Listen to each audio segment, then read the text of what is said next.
Good morning, everybody. This is Peter, and you are tuning in to the sound of the city from beautiful San Diego, California, America's finest city. A little warmer this morning, which I like. If the temperature gets below 60, I get kind of cold. But that's coming from a true San Diegan. Um, this episode is special, it's serious, and it's very difficult. Very difficult for me to reveal to you something in my past that was greatly significant, and I don't want to bother anybody. I don't want to scare anybody.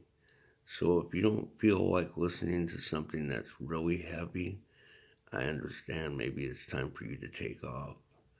But if you stay with me, I will tell you a story that might save your life. Now, if you are having trouble with suicidal thoughts, suicidal ideation, call this number 1 800 273 8255. That is a suicide prevention hotline. If you're in really bad shape and you are suicidal and you're getting really close, you have no friends, no family, you're alone, call 911. With that said, there was a day that came along. It was a Sunday, and this is going to be really difficult. Sunday, May 25th, 2014. That's the day I jumped off my apartment building from the 19th floor, over 200 feet up in the sky. And I did it because I wanted to die. Clear and simple. Leading up to that, my life was going okay. Now, if you've been following with the episodes, you know I had suffered from several suicide attempts and I had survived them, but they were baffling. They took chunks out of me. They were a damage to my psyche, and cumulatively, they destroyed me. Around this time, I had always had a dream. I wanted to live in a high rise apartment and have a view of the city. I wanted to see all of San Diego for its glory. And you know what? A good thing happened in my life, and I achieved that. And I'm not going to mention the apartment building, but it's one of the more prominent ones downtown in San Diego. It's located on Ninth Avenue, and I had a view of the buildings. Oh, so beautiful. I had a view of the bay, a view of the ocean, Coronado. I looked down on the streets. I could see the trolley going back and forth. I could see the people going about. And there was that hustle and that bustle. And I loved that. Remind me a little bit of San Francisco, because I stayed in San Francisco for a very short time.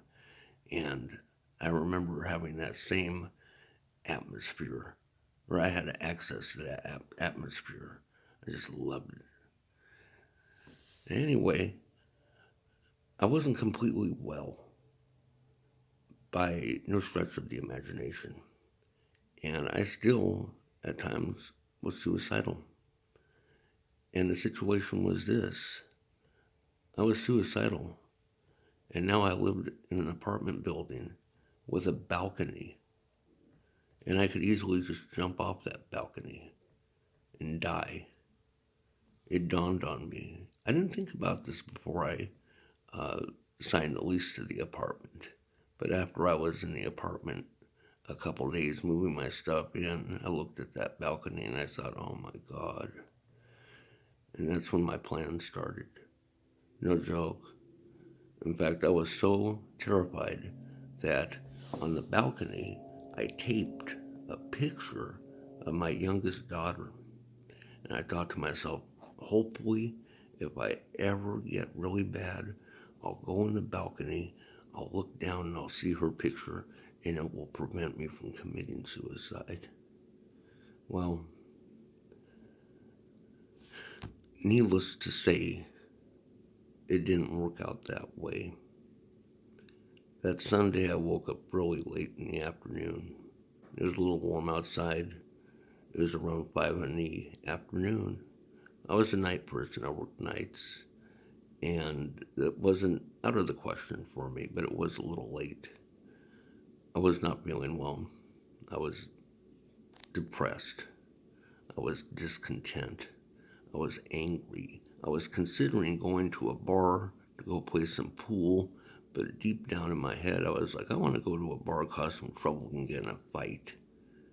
And I thought to myself, why don't you just stay here and have a couple drinks and chill out and just relax and stay out of trouble. And that's what I did. So I had a few drinks, and it did not help one bit. It made things worse. I got more depressed. As I drank, I had 3 drinks. It did not give me any relief. It made me more anxious. It made me more agitated. And I was, for lack of a better way of putting it, I was not well. This is illness. I was not at the time taking any medicine that was considered for psychiatric agents like antidepressants, anti-anxiety agents. Nothing, because I had never asked for help. And to make a long story short, this proceeded very quickly to me going on my balcony. I didn't see my daughter's picture. And there's a glass partition. And by this time it was night. And I was able to figure out how to remove the glass partition. And indiscriminately, and I am ashamed of this, one of my biggest regrets in life, ashamed of this, I threw that glass down to the ground like it was nothing. If somebody was down there, I could have easily killed them. And this is the thing about suicide. Suicide is an act of aggression turned inward. Okay? Aggression turned outward is homicide. Many times when people are suicidal, they are homicidal. And they are dangerous to be around. And on this night, I was very dangerous to be around. Because I wanted to die, and nothing was going to stand in my way. I'll do my very best to maintain my composure as I tell you the rest of this story. But I was about to fall, and I noticed out of the periphery of my vision, this man on the 20th floor. I was on the 19th floor, he was on the 20th. And I could tell he was looking down on me. I was like, oh my goodness, somebody's watching me. It really affected me. Because I know I traumatized this man. And he probably thinks about what he saw, perhaps every day. Hopefully he got help. Hopefully he's a strong guy. But I helped. I had a hand in causing him problems. I traumatized him. The last thing I remember hearing before I jumped was him saying, "Oh, are you gonna jump?" Like he was surprised. And I could tell he was just standing there in paralysis, in disbelief. And I went through my balcony and quickly had a feeling of weightlessness. And I was on my way. I jumped. And I thought that was it. There's no way I'm coming back. I actually lost consciousness. And the next thing I remember is being in a gurney around several people. They were from the EMS system, the ambulance company, and they were there to retrieve me. And it didn't dawn on me at that time that I was still alive. I was just in a reactive mode where I was trying to fight them because I didn't know what they were doing to me. I was out of my mind. The combination of drinking, the combination of the adrenaline from the jump and jumping in it of itself, along with my mental illness, put me in a state where I was, at the very least, I was not cooperative. After that, from what I understand, I was rushed up the street to Hillcrest at UCSD Medical Center, and it was there they treated me. It turns out I landed in some deep, dense shrubbery. I don't know what it's called. Somebody told me before, but I have since forgot. But it's very dense, and it has a cushioning effect. And I hit my right hip and leg on it primarily. No other part of my body was impacted. Miracle of miracles. I have no idea how that could have been. I could have landed any other way and easily have died. I could have been maybe a couple feet over, landed on the cement, and that would have been it. So they had to repair my hip, my right hip. I shattered my pelvis. They did their best to repair that. I have a pelvis and a hip, and if you look at my x-ray, it's just completely loaded with hardware, keeping everything together. It's bewildering to look at. The first time I looked at it, I got nauseated. The other thing they needed to do for me is I was bleeding internally from my aorta. The aorta is the body's largest artery, and it goes from the top of your heart down to your abdomen, and other blood vessels branch off from it to supply the rest of the body blood from the heart.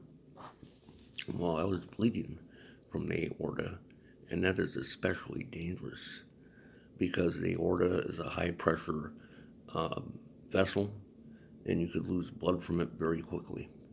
And somehow, some way, they had the time, they had the expertise, and they had the wisdom to place a stent in my aorta and stop the bleeding.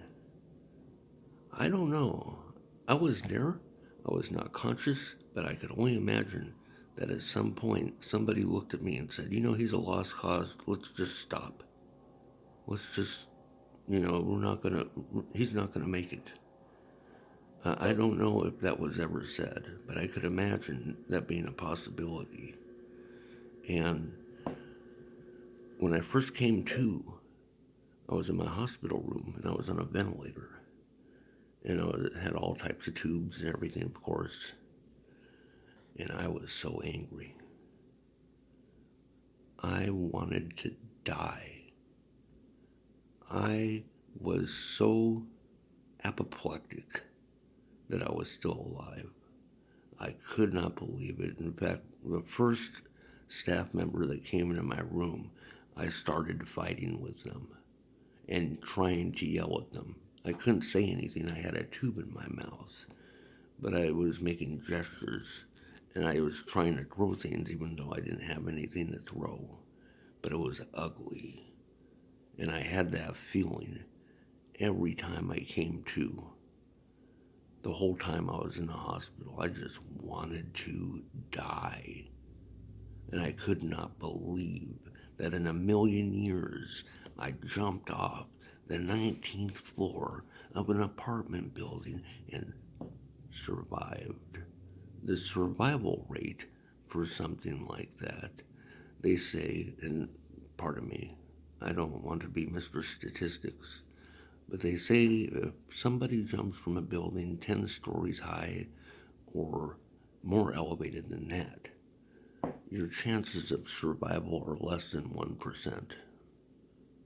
I'm Mr. Less than 1%. You're looking at him. Now you're asking, how could you say this composed, with a straight face? I've lived with this now for 7.5 years. That was the last night I had a drink.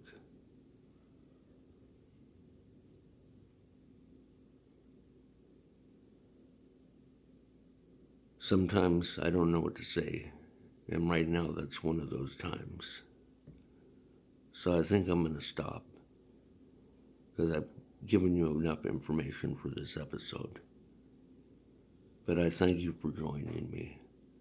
And in the next episodes, I'm going to talk to you about what happened next, and how I survived, and how I live to this day.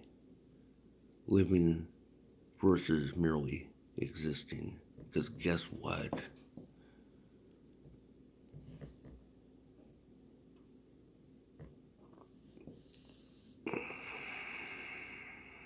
I don't want to die anymore.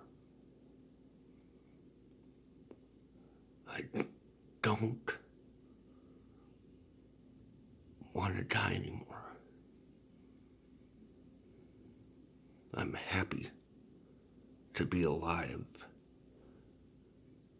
And that is a process, not an event. I didn't achieve that overnight.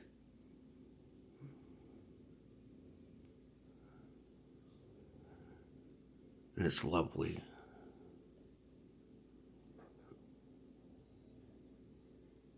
If you're having trouble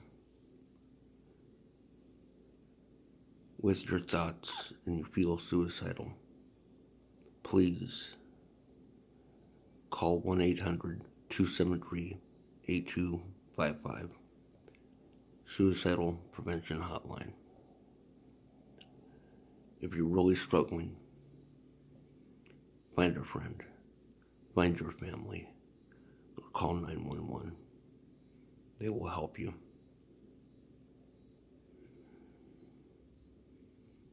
Please pardon me. Until next time.